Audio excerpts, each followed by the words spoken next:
অবস্থায় তাকে বিদেশে নেওয়ার মতো কোনো শারীরিক অবস্থা নেই।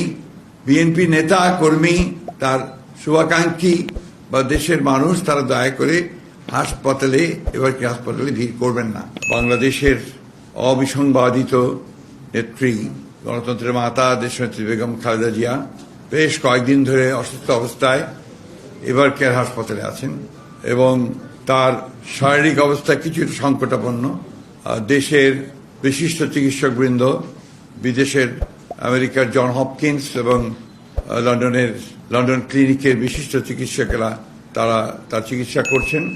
গতকাল রাতে তারা একটা মেডিকেল বোর্ডে সভা করেছেন প্রায় 2 ঘন্টা 2.5 ঘন্টা ধরে, এবং সেখানে তার চিকিৎসার ব্যাপারে সমস্ত চিকিৎসকদের মতামত নিয়ে তারা কথা বলেছেন এবং কিভাবে চিকিৎসা তারা করবেন এবং সেই চিকিৎসাটা কি ধরনের হবে সে বিষয়ে তারা কালকে মতামত দিয়েছেন।